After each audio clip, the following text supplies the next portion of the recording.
Hi, Tana. How are you? I'm so great. Thank you so much for joining me.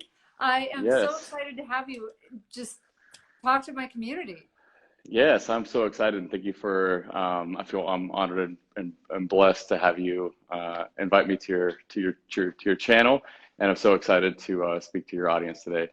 Well, thank you, and likewise. And I just have to tell you, I went and I've been checking out your page for a while now, and you've got such a cool page. Thank you So so I just much. really appreciate what you're doing.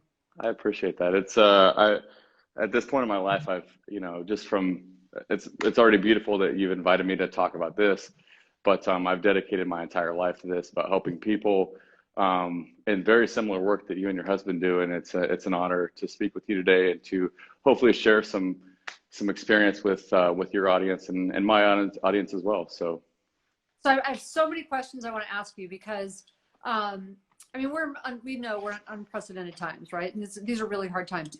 But for someone like a veteran, a combat veteran, we treat a lot of them. My husband's actually a veteran. We treat a lot of them. They're usually pretty stoic. At least my experience is a lot of times they're pretty stoic. They keep it pretty close to the vest. They don't often talk about feelings all that much. It's so nice to see. It's so refreshing to see you really just laying it out there. I mean, your page, you're just so vulnerable. What made you decide to do that? And how was that an easy thing for you to do? um, I think that what I realized was that the stoicism and the caged heart and the lack of vulnerability was actually destroying me as a Mm-hmm. man. In fact, it was causing so much emotional turmoil inside my heart and inside my mind that it's like a caged lion that eventually all that's going to erupt, or it's like a volcano, right? And what I realize is that being this like stoic man, like I have so much passion for changing the definition of masculinity, right? Mm-hmm. I think that especially in society, but also in the military men have this like this expectation of who we have to be. Like we have to be these manly men, and we can't talk about our feelings. And if we get hurt, we get back up. And what I realized is like being that way for so long was just destroying me. And I found a couple of people that I'm friends with Ed Milet, which I know you guys are Yeah. very good friends with him as well.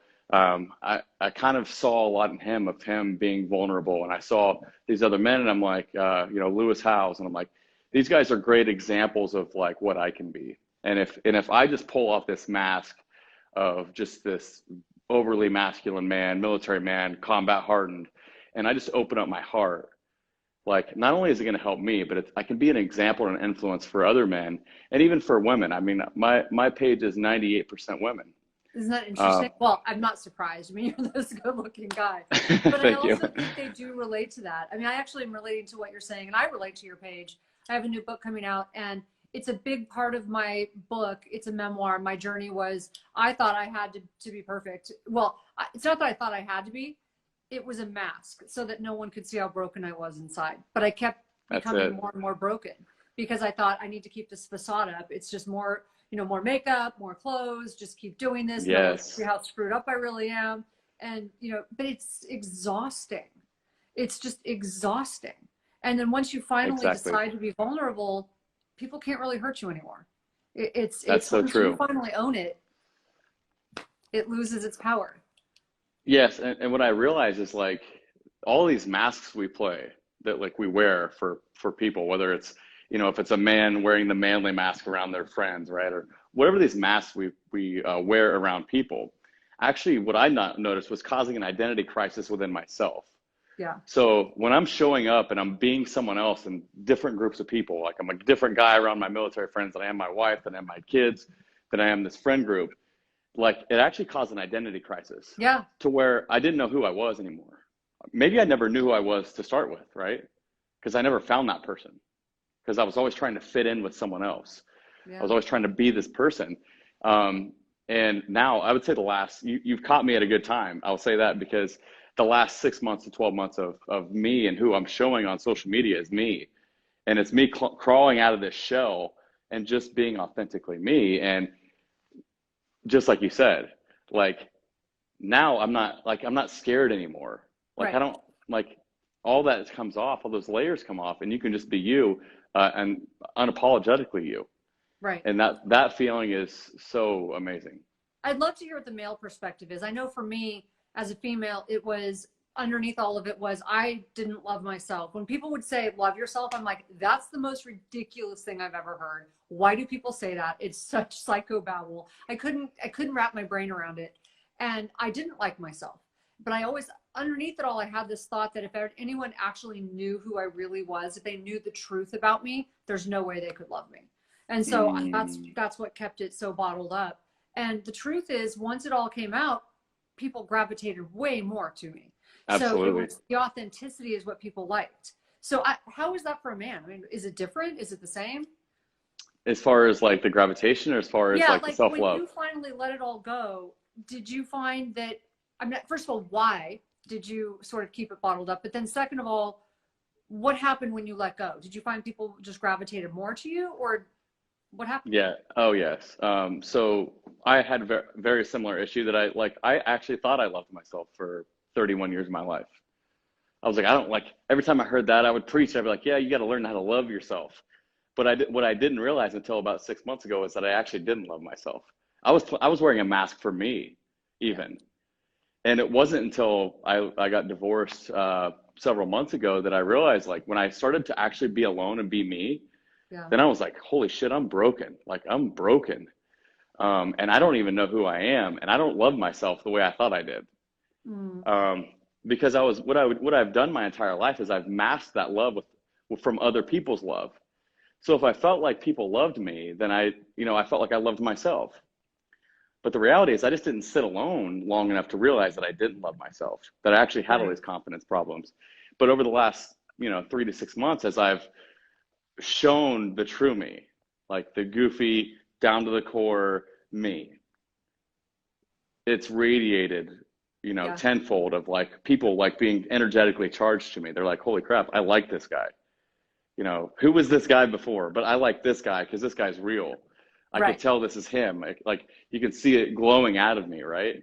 And I would say there's just been a huge transformation in myself, but also like what I'm attracting to me, for sure. So I really want to thank you, first of all, for your service. I mean, we're just huge supporters of military and, our men and women that protect us. And so I from the bottom of my heart, want to thank you for that. Thank you. But it's so interesting. I could only imagine, and I don't know if this is true or not, I'm going to make an assumption here and I would love to hear your thoughts on it. When you are so used to being praised for your accomplishments, I mean, I know even personally, I would put all of my energy into, I thought my value it either was in how I looked physically. So was I physically fit enough? Did I accomplish enough? Was I getting good enough grades? Was I earning enough money? It became so wrapped up in what I could accomplish. And I don't know, I'm looking at you on your page and now you're just, you're very authentic, but I could imagine, like, what is it like for someone who is so like a warrior? I mean, basically you're a warrior. So did you get sort of wrapped up in that? Of the part of being a warrior, like and like accomplishments, thinking that that's who you are. Oh yeah, that's where your value is. Absolutely. Because a little bit of backstory, like childhood, I was always a really small guy. I got picked on. The girls pushed me around, called me a shrimp. I graduated high school at 135 pounds. I was a little guy. I wasn't even big enough to play football. I'd get smashed. So I hung out with the wrong groups of people to be accepted. And then moving into the military, I decided to make a change for myself. And I was always the superstar in the military. I won tons of awards. I had all the accolades. I stood out, and it finally made me feel good. I thought I was actually gaining self-love, but I was just getting the acceptance and all the accolades, different. right? That's important. They are. That is different. Yes. Self-love and acceptance are different. Exactly. So I got all this attention in the military, and I felt really good. But I did really get hooked onto that, and I needed that. And it's funny because I became an entrepreneur 8 years ago. I started my business while I was in the military, active duty, and I ran both for 6 years, 6.5 years. I ran both. I would deploy. I would go all these trips, and I was still running a successful business in Colorado Springs. And then I started my own line.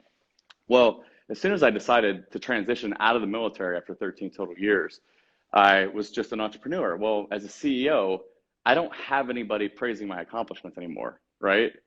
I don't have the military. That I lost all that. And I think Right.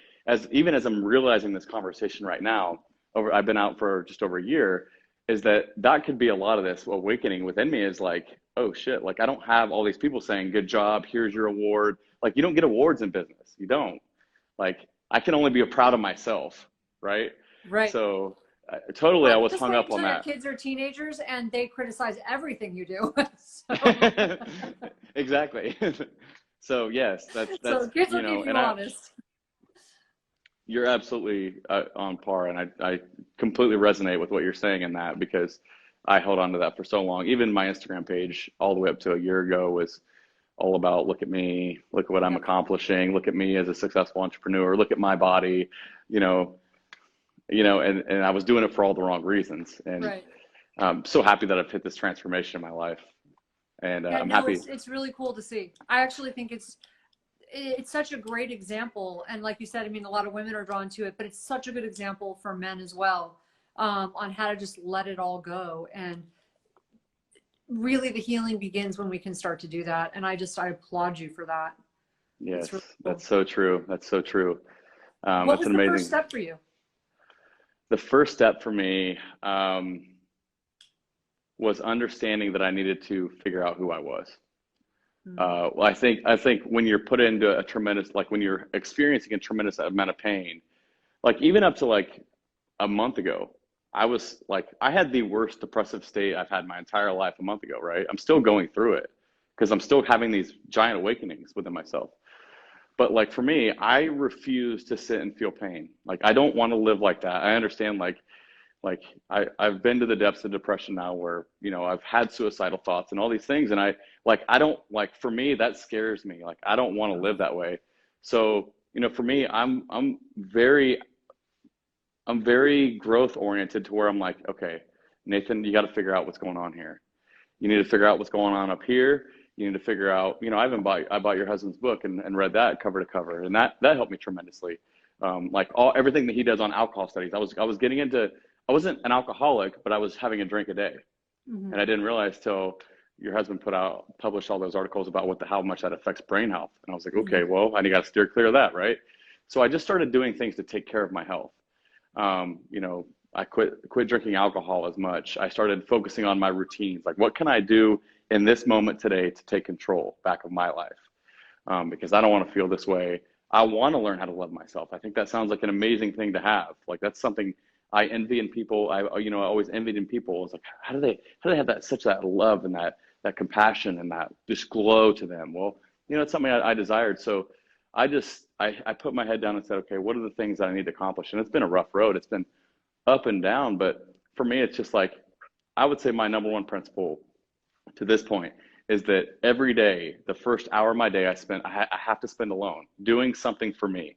Yeah. Like, I've got to be selfish even before my kids. Like, I've got to take care of me. I've got to meditate. I've got to read. I've got to put myself in that state to where, because think about this, Tana.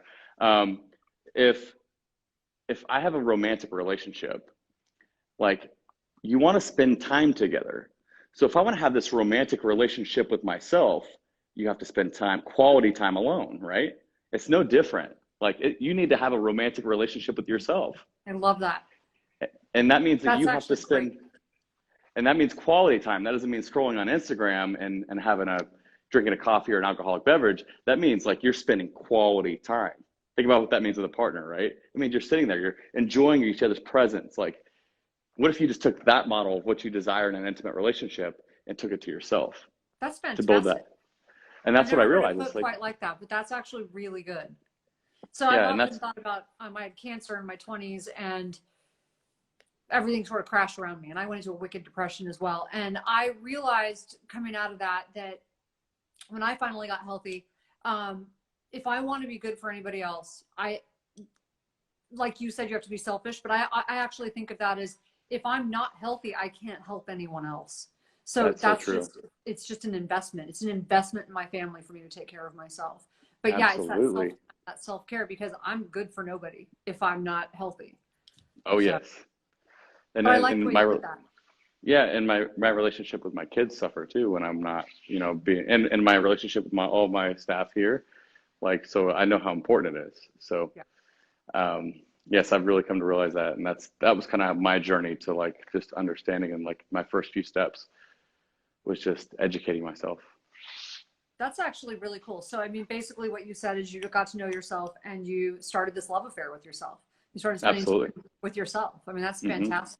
Which used to scare me, like scare me being alone. I think I talk to a lot of people, and they're like, and they try meditation, they're like, I couldn't do it. It freaked me out. And I'm like, Yeah. yeah, that tells me something, but that's something that you need to learn how to do, because that's spending time with you.